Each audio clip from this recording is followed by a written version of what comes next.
여러분 안녕하십니까? 2022년 1월 8일 오늘도 하나님께서 우리에게 주시는 생명의 말씀을 함께 나눕니다. 누가복음 2장 8절로 20절입니다.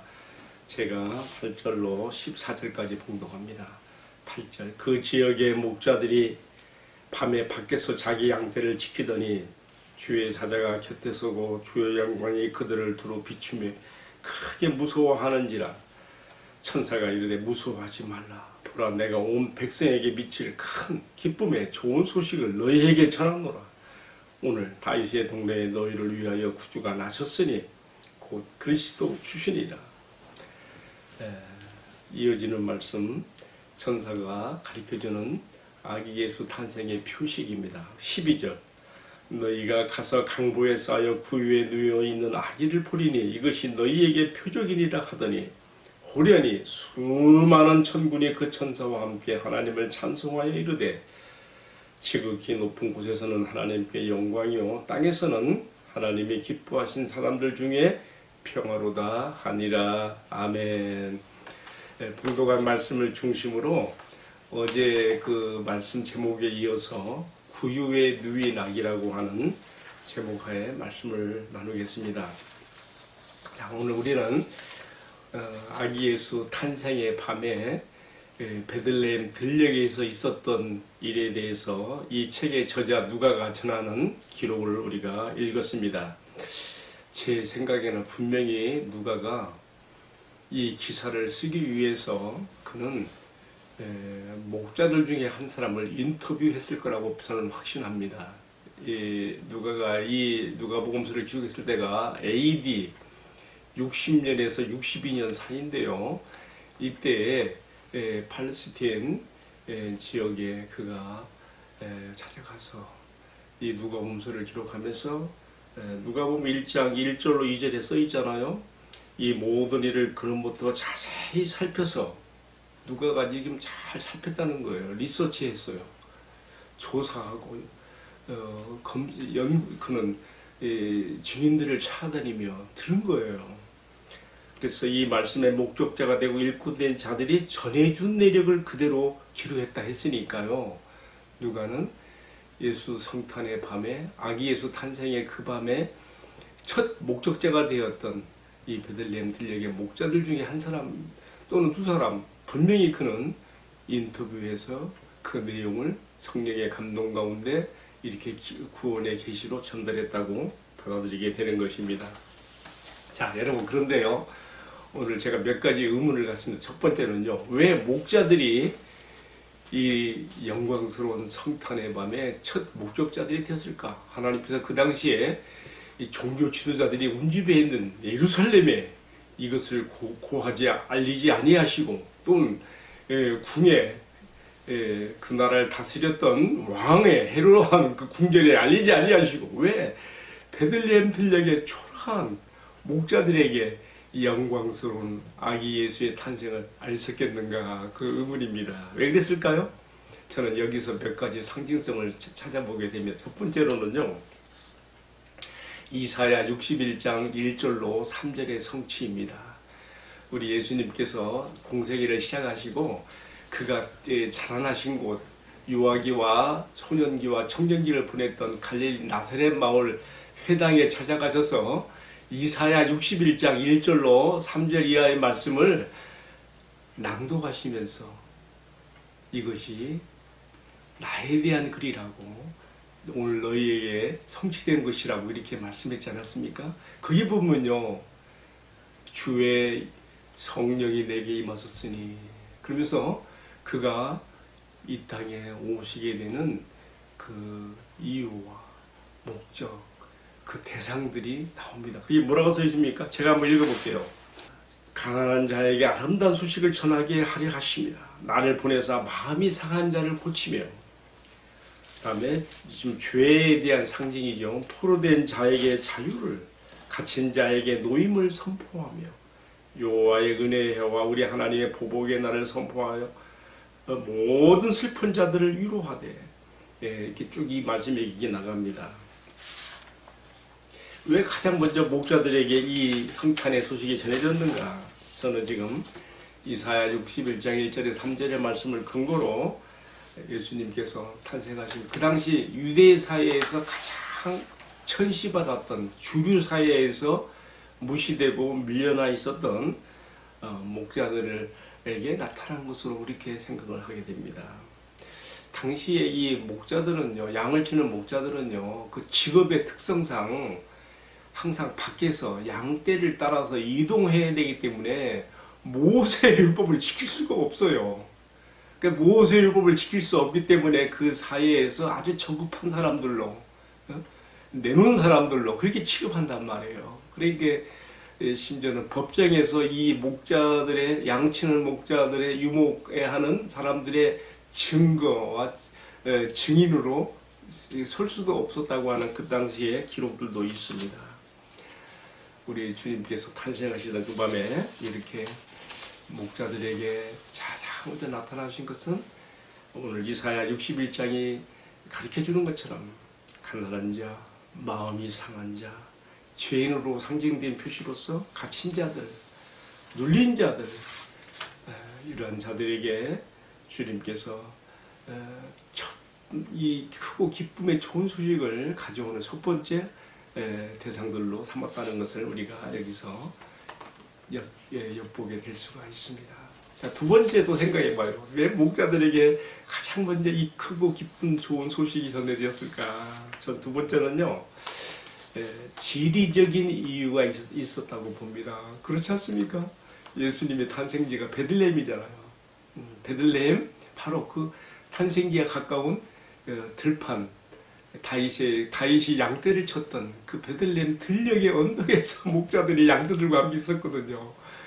그러니까 가장 탄생지로부터 가까운 곳에 있는, 그리고 그 밤에 야외에서 밤중에 깨어있는 목자들에게 나타난 것은 당연한 것이었다. 이렇게 지리적인 이유도 생각해 보게 됩니다. 미가서 5장 2절의 말씀, 미가 선지자의 예언대로 베들레헴 에브라다야 하면서 거기서 이스라엘 다스릴 목자가 나오리라 했는데 바로 에브라다 언덕, 다윗이 양을 치던 바로 그 언덕이에요. 그곳의 목자들에게 이 기쁜 소식이 전해드렸습니다. 세 번째로 생각해 보는 거, 왜 목자들에게 나타났을까? 세 번째는요, 지금 이 목자들이 지금 들판에서 키우는 양들이 어떤 양들입니까? 바로 예루살렘하고 가까운 거리에 있는 바로 이 베들레헴이거든요. 이 베들레헴에서 키우는 양들이 다 예루살렘 성전의 제사의 제수 용품으로 다 들어가는 거예요. 이들의 손에 의해서 키워지는 양들이 바로 희생 번제 제사에 다 소용되는 제물로 들어가는 거 아니겠습니까? 바로 이 양들이 뭐겠습니까? 하나님의 어린 양, 보라, 세례 요한의 말처럼 보라 세상죄를 지고 하나님의 어린 양이로다.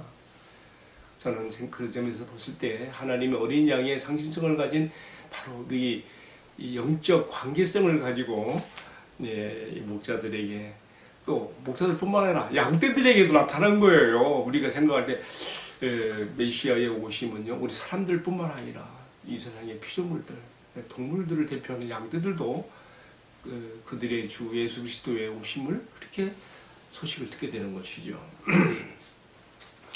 그다음에 또 세 번째로 또 생각해 보게 되는 것은요, 양과 목자와의 관계입니다.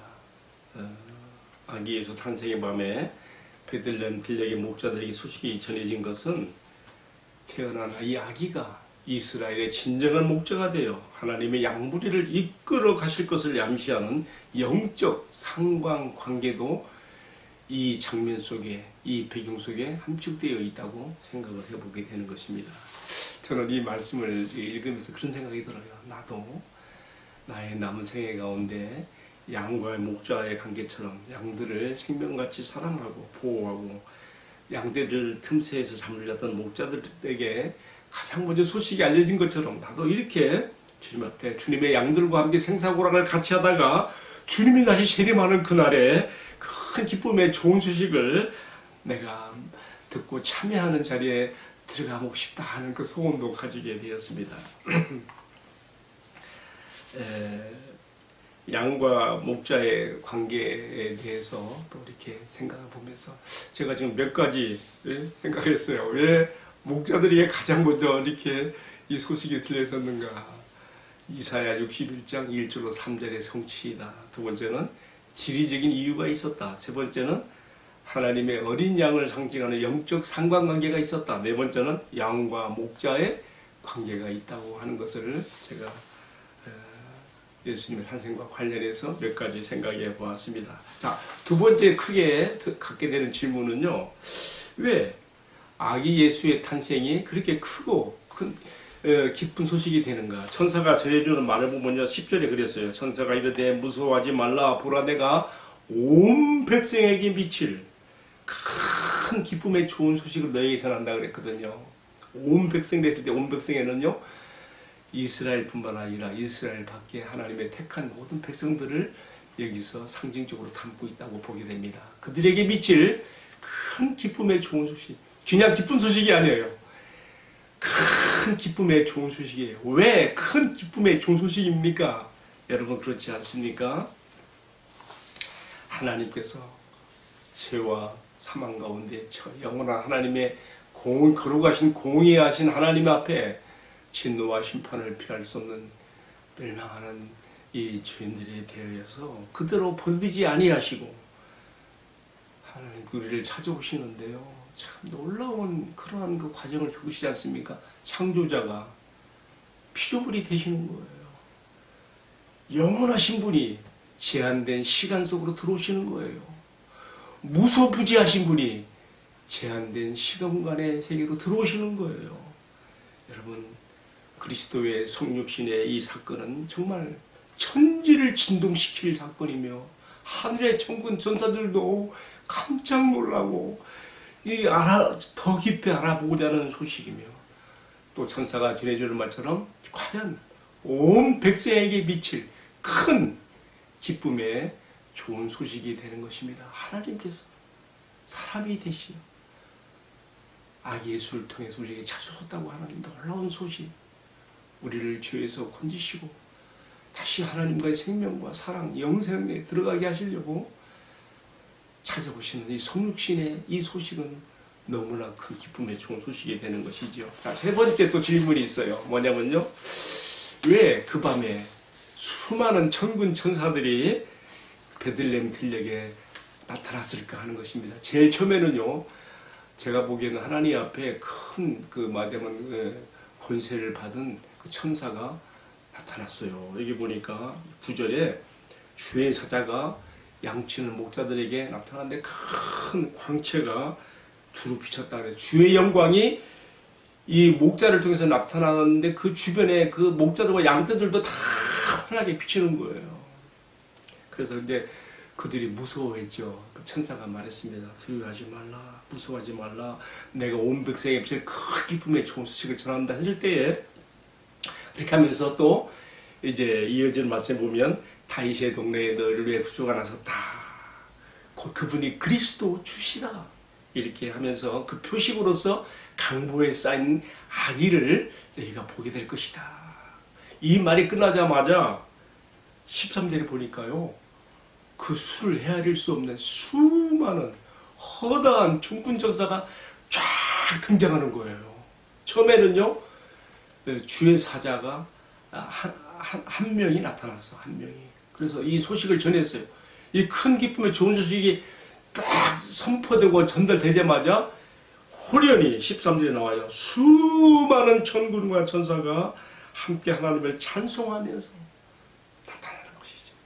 그 밤 세상은 이 어마어마한 사건의 이 소식을 알지 못하고 깊이 잠들어 있었어도 하늘에서는 자신들이 모시고 있던 성부 하나님의 아들 독생자 성자 하나님 예수 그리스도께서 인간의 몸을 입고 이 땅에 탄생하시게 되는 이 놀라운 일 앞에 천군 천사들이 가만히 있을 수가 없어가지고 탄생기 베들레헴 그 에브라다 들녘에 나타나서 이렇게 오케스트라 찬양의 협연을 하나님께 돌리는 것이에요. 하나님의 인간 세상에 하나님 형상대로 지음받은 인간들을 위하여 이 놀랍고 큰 일을 하나님 행하십니다. 바로 오늘 밤이 바로 그날입니다. 이 밤에 탄생하시는 그 아기가 바로 그 아들입니다. 인간의 죄를 대속하고 다시금 하나님 품에 돌아오게 그 아들로 이 땅에 탄생하십니다. 천사들이 찬양을 하는 것이죠. 그때 천사들이 한 찬양의 주제 내용이 뭔가면요, 14절에 나와요. 제가 14절 읽어볼게요. 이렇게 되어 있어요. 지극히 높은 곳에서는 하나님께 영광이요, 땅에서는 기뻐하신 사람들 중에 평화로다. 하늘에는 영광, 땅에는 평화. 이제 중요한 것은요, 땅의 모든 사람의 평화가 아니에요. 여기 보니까 땅에서는 하나님이 기뻐하신 사람들, 개역 한글에는 기뻐하심을 받은 사람들이라고 그랬어요. 여기서 우리가 하나님께서 자신의 영광과 기쁨을 위하여 구원하시기로 택하신 그의 아들을 번식게 되는 택한 백성들이 있다는 것을 우리가 엿보게 되는 것이죠. 그건 어쩔 수 없는 성경의 기록이니까 우리가 받아들여야 됩니다. 땅에서는 기뻐하심을 받은 사람들 중에 평화로다. 여러분, 샬롬, 평화가 어떻게 이루어지는 것입니까? 하나님과 나 사이에 단절된, 죄로 말미암아 단절된 이 모든 장벽들이 제거되어지고 그 안에 화목이 이루어지는, 바로 그것을 위해서 우리 예수 탄생하신 아기 예수님께서 희생의 제물이 되시고 십자가를 지시게 될 것인데, 여기서 평화가 이루어지는 것이죠. 여러분, 천사들이 미리 이 복음의 소식이 어떻게 이루어지는 것인가를 여기서 우리에게 드러내고 있는 것입니다. 시간이 좀 많이 지나갔습니다만은 제가 마지막으로 한 가지만 더 전하고 싶은 게 있어요. 뭐냐면요, 이날 밤에 천사들이 목자들에게 전한 아기 예수의 탄생 식별 표시를 알려줬어요. 뭐냐, 12절에 그랬잖아요. 너희가 가서 강보에 쌓여 포대기, 부드러운 포대기에 쌓여서 동물들이 먹는 여물통에 놓여있는 아기를 볼 것인데, 이것이 바로 표식이며, 여기에 이렇게 구유에 누워있는 아기가 바로 그리스도 주시다 그랬어요. 여러분, 그날 밤에 베들레헴에 애기 울음소리 나오는 집이 한둘이겠어요? 또 그날 밤에 꼭 아기 예수님만 태어났다고 볼 수도 없어요. 그렇지 않습니까? 많은 태어나는 아기들 가운데 또는 애기 울음소리가 들려오는 집집을 이 목자들이 가서 이제 막 찾는 것이요. 등불을 들고 혹시 이 집인가? 혹시 이 집인가? 근데 목자들이 천사들에게 전달받은 식별 표시는 뭐였어요? 강보에 쌓여져 여물통, 구유에 누워있는 아기라 그랬거든요. 그래서 마침내 찾은 거예요. 찾아서 우리가 이어지는 말씀에 보게 되면요, 그들이 기뻐하며 자기들이 보고 들은 것을 그들에게 전했지요. 또 이제 19절에 마리아는 이 모든 말을 마음에 새겨 생각하니라. 마리아가 자기 몸으로 예수님을 낳았지만 예수님을 예배하고 섬기는 그러한 모자 관계에서 예수님을 섬기는, 예배하고 섬기는 그러한 관계가 되는 것은요, 이처럼 사가랴, 세례요한이 출생하게 되는 사가랴 엘리사벳 가정에서 다 들은 이야기와 또 자신의 천사 가브리엘 통해서 받았던 그 계시와 또 그 계시대로 태어난 아기, 또 목자들이 지금 전해주고 있는 이런 이야기들을 다 생각하는 것이죠. 우리가 지금 오늘 지금 마지막 제가 제시하는 지금 주제는 식별의 표시로 제시된 강보에 쌓여 구유에 놓인 아기라는 말입니다. 자, 여러분, 여기서 중요한 게 또 한 가지 있어요. 뭐냐면요, 목자들이 막상 아기 예수를 만났을 때에 실망하지 않았을까요? 왜? 이스라엘이 수천 년 동안 기다려온 영광스러운 메시아 그리스도가 탄생하신 것인데 너무 인간적으로 볼 때 너무 초라하고 비천한 곳에 뉘어 있거든요. 간사한 인간의 눈은 그렇게 실망할 수도 있을 것입니다. 그러나 목자들은 그러지 않았습니다. 이어지는 마지막 절 말씀을 보게 되면요, 목자들이 자신들이 본 그 모든 것을 인해서 하나님께 영광을 돌리고 찬송하며 갔다고 그랬습니다. 아멘. 때로 우리는 주님을 섬기며 주님의 일을 하는 중에 인간적인 눈으로 볼 때 너무 정말 초라하고 비천한 것들 속에서 되어지는 것을 보면 우리가 실망하게 되고 마음으로 에이 하고서 무시할 수도 있지요. 제가 신학교를 졸업하고 부산에 가서 한국 선원선교회라고 하는 그 기관을 제가 통해서 일을 했는데 처음에 이 소문을 듣고 영국에 있는 그 선원선교 그 성공의 신부가 찾아왔더라고요. 몇몇 사람들을 대동하고 와서 우리 사무실을 보더니 그래요. 별거 아니다 하는 거죠. 여러분, 이것이 우리 인간의 간사한 눈이 갖는 그러한 모습입니다. 그러나 목자들은 그 밤에 탄생된 그 아기가 비록 인간이 상상할 수도 없는 동물들의 우리 간에 그것도 먹이통 여물 그 구유에 뉘어 있다 할지라도 그 모습에 실망하지 않았습니다. 오히려 자신들이 본 것으로 인하여 그 비천한 속에서 하나님의 영광을 보며 하나님께 찬송하며 돌아갔다고 하는 이 말씀, 우리가 마음 깊이 새기며 우리의 남은 일생에 주님을 더 잘 섬겨야 되겠습니다. 목자들이 바라보았던 구유에 누이는 이 아기 예수의 식별 표시는 오늘 우리 시대는 무엇이겠습니까? 바로 십자가에 달리신 예수 그리스도의 표식이 아니겠습니까? 고린도전서 1장 18절에 사도 바울은 말했습니다. 십자가의 도가 멸망하는 자들에게는 미련스럽게 보이고 하찮고 별것 아니고 저주스러운 일로 보이겠지만 그러나 구원을 얻는 우리에게는 하나님의 능력이라 그랬습니다. 여러분, 예수님 탄생하시던 그 밤에 그리스도 메시아의 식별 표시가 강보에 쌓여 구유에 눈이 나게 했다면 오늘 우리 시대에는 십자가에 달리신 바로 우리 예수님이 우리에게 우리의 구원자 그리스도 메시아의 식별 표시인 것입니다. 세상 사람들은 이 십자가의 도를 무시합니다. 헬라인들, 로마인들 저주스러운 십자가로 생각했습니다. 그러나 구원을 얻는 우리에게는 하나님의 구원의 표식으로 우리가 받아들이게 되는 것입니다. 할렐루야. 기도하겠습니다.